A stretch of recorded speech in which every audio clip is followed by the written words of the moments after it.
Hey, what's up, everyone? This is Derek Bros with Conscious Resistance Network and Mint Press News. Today is September 11th, 2017, and I'm in Washington, D.C. at the D.C. Truth Seekers panel, and I'm getting ready to hear a lot of great speakers, including this man here, meeting for the first time, Mr. Christopher Bollyn. How are you doing? Nice to meet you. Hey, thank you for taking a couple minutes to talk with me. As I was telling you, I followed your work a bit, and I'd say within the 9/11 Truth movement, some would describe you as controversial. I mean, the movement, I guess, itself is controversial to some people.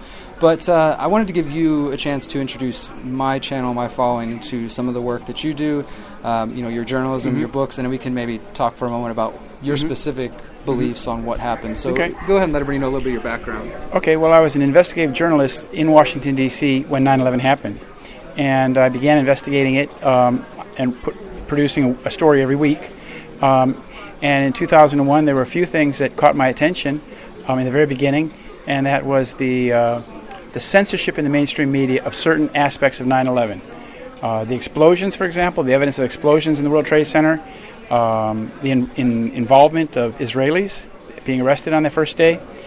And so I continued writing for, until now, about 9/11, and I wrote a book called Solving 9/11, The Deception That Changed the World, which is unique in the 9/11 literature in that I look at 9/11 as a crime, an unsolved crime, and I investigate who is behind it, who is involved in the criminal activity, and why did they do it.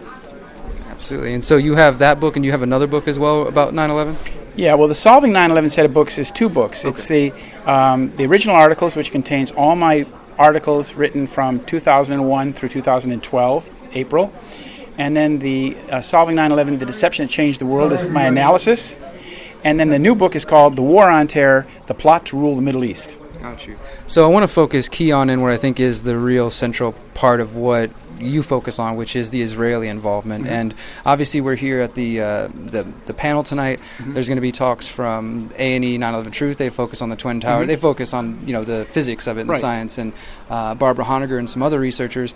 But as you mentioned, we have the and I'm sure some in the audience are familiar with the dancing Israelis, the people that were seen and witnessed to be dancing and almost celebrating the attacks of the Twin Towers, and in the subsequent investigation. And basically, I actually just looked this up the other day, and it's funny because back 10 years ago, CNN was even willing to say, hey, these people may have been intelligence agents. Now we don't hear anything about this. They went back to Israel, said that they were there to, document the event, make sure some operation complete or something along those lines.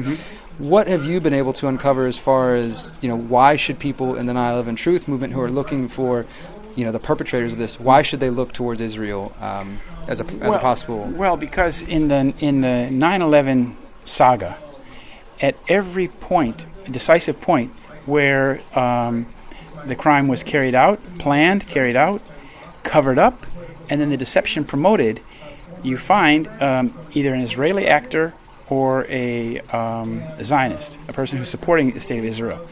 And the consistency of the Israeli involvement in 9/11 is compelling evidence that it was a Zionist Israeli crime. So I'd like to take a moment to, I think you sort of already did it there, but for the audience who may be familiar or not unfamiliar with some of the terminology, when you're saying Zionist, do you mean somebody who's a supporter of the state of Israel? Can you define that for us? Well, the state of Israel is the Zionist state. Sure. It is the manifestation of the Zionist aspirations, the political ideology. It's a political ideology, not a religious ideology, not an ethnic group. It is a political ideology. So one could be a Christian Zionist? Oh, yes, of course. Yeah. A Muslim Zionist, a Jewish Zionist. But what did you want to ask me about that? Well, just to define exactly what Zionism means when you say that. Okay, so that what we find in the 9/11 research that I've done is that these people who are involved in the 9/11 saga are more than just lukewarm Zionists. These are people who are at the top of the Zionist establishment hierarchy. And as I said, it's a political ideology, and today, the Zionism in Israel today is manifested in the Likud coalition, the Likud party, which has dominated Israeli politics since 1977, which is when the whole war on terror doctrine and 9/11 plot began. Sure. And the thing is that the 9/11 plot and the War on Terror are like two sides of the same coin. And this is the coin of the Likud.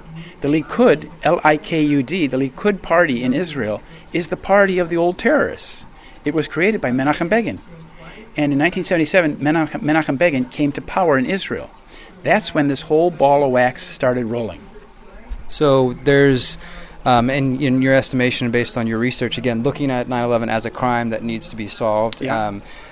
You see, the fingerprints, the footprints of Israeli involvement, the hallmarks of Israeli involvement. Absolutely. What about the let's say the Pakistani financing or the Saudi Arabia? Do you think that's just those are dead ends, or they're peripheral. They're peripheral.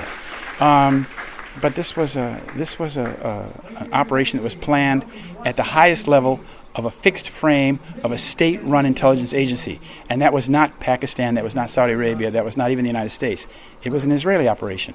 And it was planned by Israeli military intelligence in the 1970s. And it took them, 30 years to achieve what they wanted to do.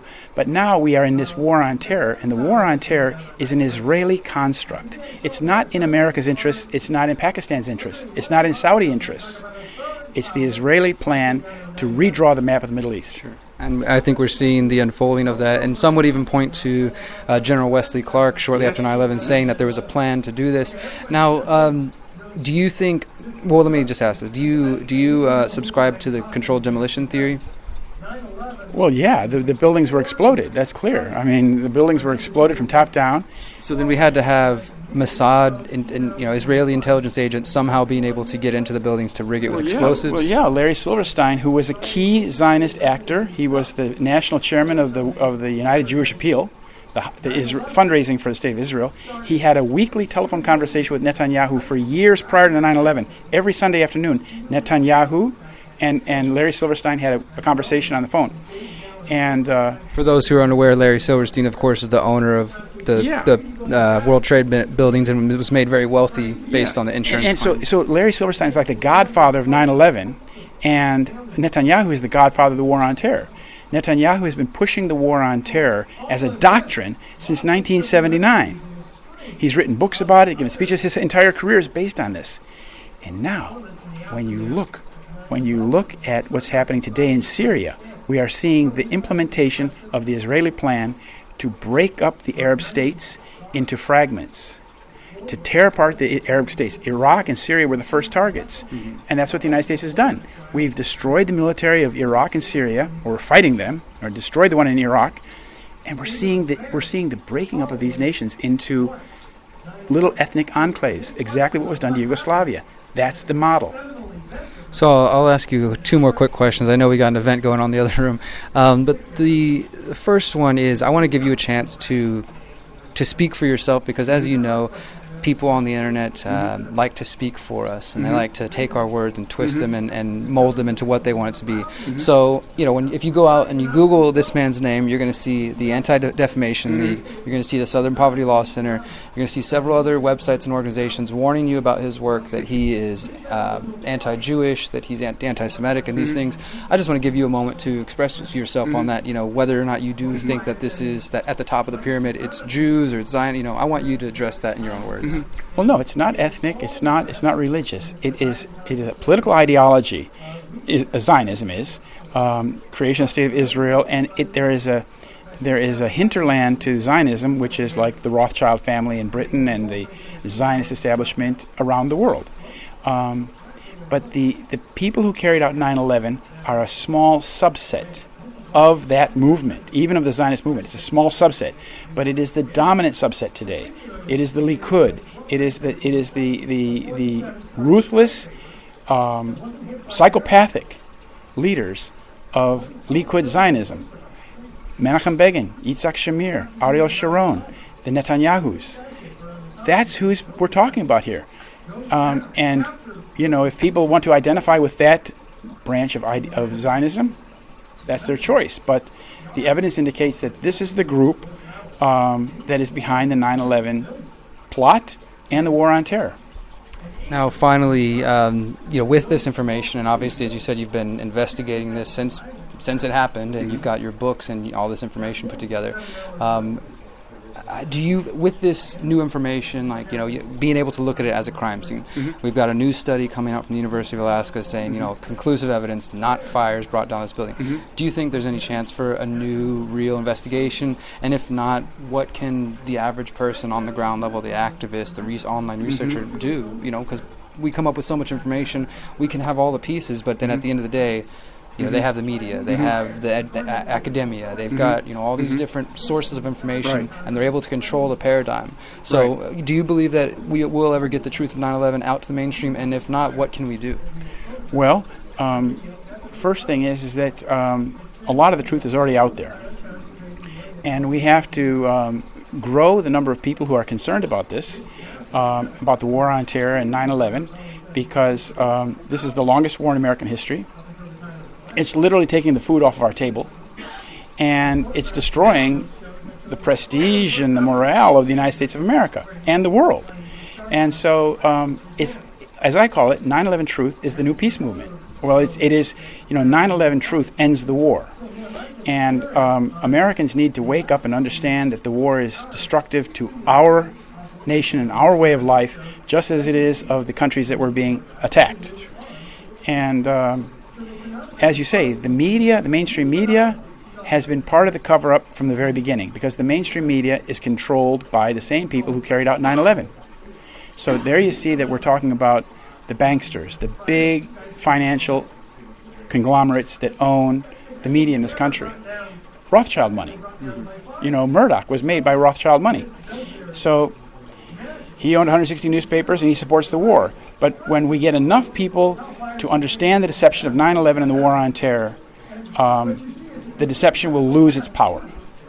And this is a revolution of awareness. The more people understand it, the faster it's going to change. But we have our hands tied by the fact that the controlled media still controls the mindset of most Americans.